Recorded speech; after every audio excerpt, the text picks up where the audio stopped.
forget to subscribe my channel Hang Duk Mana. Sas. Assalamualaikum, selamat datang lagi ke channel Hang Duk Mana. Mari kita dengar respon Iswadi Murni tentang Akmal Saleh ni. Saya baca detail sedikit dekat masa kini ni.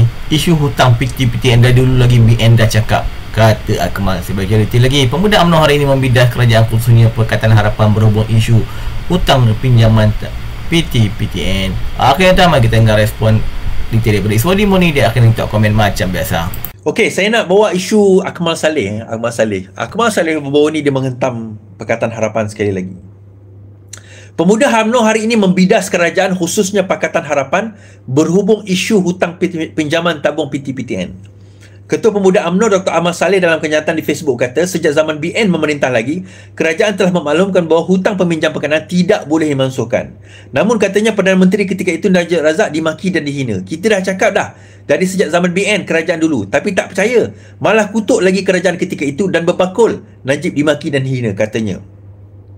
Dia merujuk kepada laporan bahawa kerajaan tidak dapat menghapuskan hutang PTPTN kerana kekangan yang besar. Semalam, Timbalan Menteri Pendidikan Mustafa Sakmu memaklumkan bahawa kerajaan sukar memasukkan hutang PTPTN kerana komitmen keuangan yang begitu tinggi.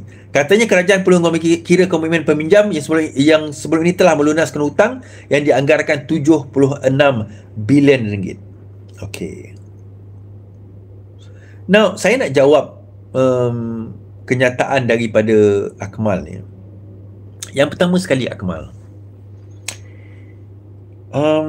kita tahulah bodoh tu free, tapi tolonglah jangan ambil semua. Kan aku jarang cakap macam ni dengan Akmal kan. Kita tahulah bodoh tu free, tapi jangan ambil semua. Kenapa? Tuan-tuan, kita nak bagi tahu Pakatan Harapan tak pernah berjanji menghapuskan PTPTN. Okay. Pakatan Harapan tidak pernah menjanji menghapuskan PTPTN. Yang berjanji menghapuskan PTPTN adalah PAS. Itu yang pertama. Yang kedua, yang kempen untuk menghapuskan PTPTN itu pada zaman Pakatan Rakyat, bukan Pakatan Harapan. So apa bezanya? Seorang yang sama aja. Bezanya adalah pada waktu itu, dan Rafizi pernah jelaskan pada masa itu, pada waktu itu hutang PTPTN memang boleh dihapuskan. Sekarang ini dah tak boleh. Kenapa? Pada waktu itu kita berkempen, kita katakan bahawa kalau sekiranya hutang PTPTN ini kita tak manage dengan baik, suatu masa nanti, iaitu sekarang lah, kita dah takkan boleh reverse balik keputusan tentang hutang PTPTN dan akhirnya kita tak boleh batalkan. So betul tak apa yang kami kata dahulu, tuan-tuan? Betul lah. Kita kata bahawa masa itu, tahun 2008, kami kata pada masa itu dengan komitmen hutang kurang daripada 15 bilion ke 8 bilion, tak ingat, kita boleh mansuhkan hutang PTPTN. Tetapi kalau kita biarkan dan kita tak bawa benda ni, kita tak perjuangkan untuk hapuskan pada masa itu, maka pada masa akan datang tak ada reverse dah. Kita tak jumpa gear reverse. Pada masa itu kita menang tak? Kita tak menang. Kita kalah. Kita tak jadi kerajaan. So kita tak boleh buat. So apa yang berlaku betul tak apa yang kami cakap sekarang ini, tuan-tuan? Betul kan? Yang peliknya, saya pelik satu benda. Akmal duk hentam Pakatan Harapan, tapi dia tak pernah hentam PAS. Yang cakap benda tu nak hapuskan PTPTN baru-baru ini, bukan baru ini, dalam last campaign diorang, dan dalam last diorang punya manifesto adalah PAS. Pakatan Harapan, saya adalah salah seorang yang memeriksa manifesto Pakatan Harapan. Di dalam itu tidak ada mention mengenai menghapuskan PTPTN. Cuma kami kata bila gaji 4,000 pada waktu itu, kita kata baru boleh start bayar. Gaji 4,000 baru boleh start. Itu baru Pakatan Harapan. Pakatan Harapan, bukan Pakatan Rakyat, bukan juga PAS. Kerana setiap manifesto kami ini dibuat pada tempoh pilihan raya itu berlaku.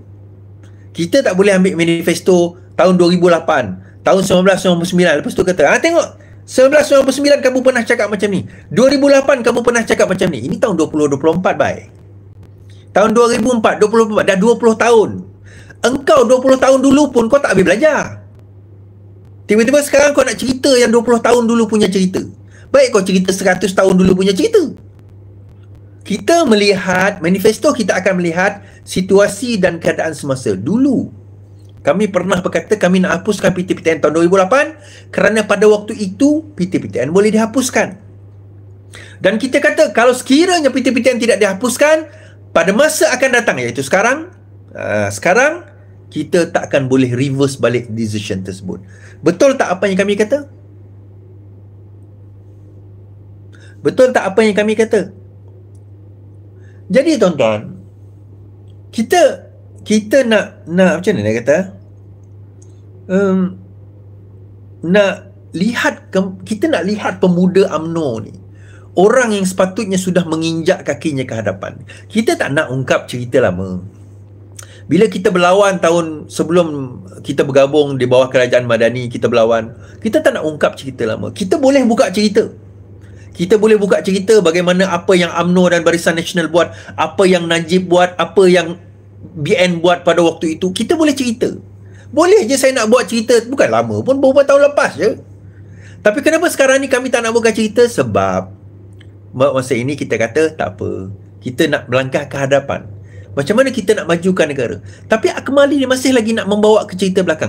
Dan cerita belakang bukan cerita 2-3 tahun lepas, ni tidak cerita 20 tahun yang dahulu. Kalau kita nak cerita 20 tahun dahulu tuan-tuan, banyak kita boleh cerita. Banyak kita boleh buka. Banyak benda yang kami boleh buat sehingga boleh melukakan hati orang Barisan Nasional dan juga UMNO. Boleh. Tetapi kami memilih untuk tidak mengambil langkah itu. Soalan utama, kenapa Akmal Saleh tiba-tiba nak attack kita? Macam saya kata, Akmal Saleh bila dia attack, dia bukan attack Pakatan Harapan. Dia nak attack, sebenarnya dia attack Zahid. Kan saya kata, dia nak attack Zahid. Kenapa tuan-tuan? Dia tunggang nama Najib. Dia tunggang nama Datuk Seri Najib. Kononnya, Najib sekarang dulu buat macam ni, Najib buat macam tu. Dia nak tunggang itu bukan sebab dia nak attack Pakatan Harapan. Tak luak pun pada kami. Dia nak comparekan dengan siapa? Dengan Zahid Hamidi. Zahid Hamidi hari itu, ini nak tunjuk apa orang kata tak setianya dia pada pimpinan. Zahid Hamidi dah kata diam dah lah, cukup lah. Zahid Hamidi dah kata supaya stop attacking. Dia stop tak? Nur Jazlan stop.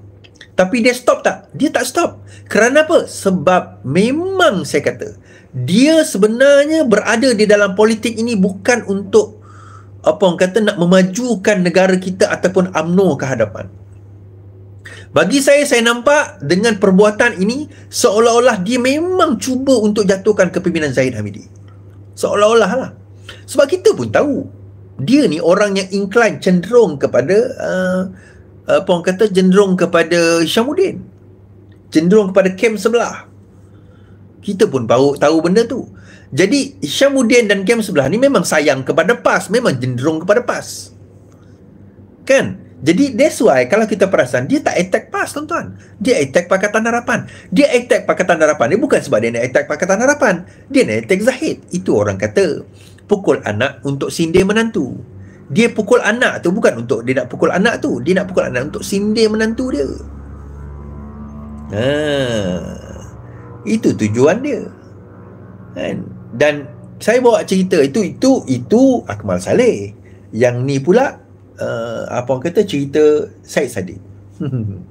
Syed Saddiq kata kenapa dibuat belanjawan ini tanpa perincian terlebih dahulu. Sepatutnya perincikan lebih dahulu, barulah buat belanjawan. Rafizi jawab, bekas menteri termuda patut sedia maklum proses siapkan belanjawan. Belanjawan akan mengambil masa bertahun-tahun untuk disiapkan sekiranya setiap butiran perlu diperincikan sebelum dibentangkan, kata Menteri Ekonomi Rafizi Ramli. Dia berkata, Ahli Parlimen Muar Syed Saddiq sepatutnya maklum mengenai perkara ini sebelum mengkritik pengumuman menarik balik petrol RON 95 bagi golongan berpendapatan T15. Rafizi berkata, cadangan belanjawan adalah penyataan hasrat dan rancangan kerajaan untuk tahun hadapan. Justru, angka yang dibentangkan hanyalah unjuran dan anggaran. Bukannya kita dah buat spesifikasi bangunan, lantik kontraktor, baru dimasuk dan diumumkan di dalam belanjawan. Kerajaan menyatakan rancangan pendapatan dan perbelanjaan yang melibatkan dasar-dasar dan projek-projek pada anggaran awal untuk mendapat kelulusan Dewan. Setelah diluluskan, kerajaan kemudian menggunakan kelulusan itu untuk memperincikan projek-projek untuk dilaksanakan, termasuklah membuka tender, melantik kontraktor dan sebagainya. Kalau ikut Syed Saddiq yang semuanya perlu diperincikan dan telah dimuktamarkan baru boleh diumumkan, maka bertahun-tahunlah kita boleh siapkan satu belanjawan dan berjilid-jilid buku belanjawan yang perlu dicetak untuk setiap seorang ahli parlimen. Sepatutnya beliau sedia maklum proses ini sebab beliau pernah menjadi menteri termuda, katanya. Rafizi juga menafikan dakwaan bahawa kerajaan tidak memikirkan rancangan untuk menarik balik subsidi daripada golongan T15. Sebaliknya, pelbagai cadangan dan kaedah digunakan mentakrifkan kemudian telah dibincangkan di peringkat kerajaan. Sekarang, setelah kerajaan membuat keputusan untuk melaksanakan penyasaran semula Round 19 dengan garis masa yang jelas, kaedah yang mengutamakan itu akan diangkat untuk dipersetujui oleh jemaah menteri. Takkanlah orang sokol sebijak Syed Saddiq ni tak faham prosedur, kan? Prosedur ni tuan-tuan, macam kita kata belanjawan ni unjuran, anggaran. Sekurang-kurangnya ada guideline untuk tahun hadapan bagaimana berbelanja, apa dasar-dasar, apa polisi yang berkemungkinan akan dilaksanakan. Setelah itu, kajian itu dibuat, baru diangkat kepada jemaah menteri untuk diluluskan. Itu pun belum tentu lulus.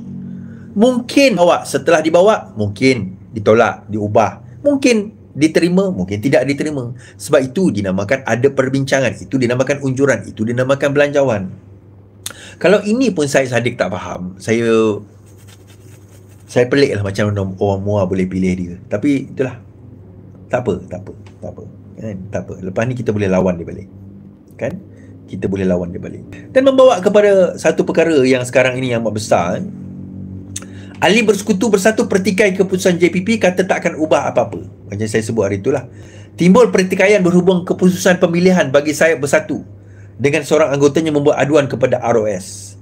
Jawatankuasa Pemilihan Parti JPP Bersatu hari ini mempertahankan keputusan tersebut yang menyaksikan Chong Fat Ful mempertahankan jawatan Ketua Bersatu-Bersekutu yang disandangnya. Menurut anggota yang membuat aduan itu, Francis Xavier Maiva, terdapat 25 bahagian Sayap itu di seluruh negara, tetapi hanya 11 bahagian yang terlibat dalam pemilihan. Saya juga ada bukti berlaku salah guna kuasa dan unsur rasuah dalam pemilihan kali ini. Dia, tuan-tuan, akhirnya dia membawa kepada satu implikasi kepada pemilihan di dalam Bersatu ni. Implikasi paling besar adalah Bersatu boleh diharamkan. Itu implikasi paling besar lah. Tapi bagi saya the most important thing untuk kita nak faham ialah kita kena faham bahawa dalam situasi dan keadaan yang ada sekarang ini, the only way kerajaan pembangkang maju ke hadapan adalah dengan mereka kena menukar kepimpinan yang ada. Kalau sekiranya masih kekal dengan kepimpinan yang ada sekarang ini, saya rasa even Bersatu pun tak boleh bertahan lama. Even Bersatu pun tak boleh bertahan lama. Dan kalau aduan daripada ahli itu betul boleh diterima, percayalah tuan-tuan, even Bersatu boleh diharamkan. Kita saya baca detail sedikit lah kat Masyikini lagi. Ketua Pemuda UMNO Dr. Akmal Saleh dalam pertanyaan Facebook berkata, sejak zaman BN memerintah lagi, kerajaan telah memaklumkan bahawa hutang pinjaman bahkan tidak boleh dimasukkan. Namun katanya Perdana Menteri ketika itu Najazat dimaki dan dihina. Kalau tuan-tuan, Akmal ni kalau isu bab-bab nampak belah kerajaan badan semua dia hentam. Kalau geng-geng PAS, geng-geng PN tak ada dia hentamnya. Kalau tuan-tuan itu menyokong kerajaan apa pada dapat Ibrahim. Assalamualaikum.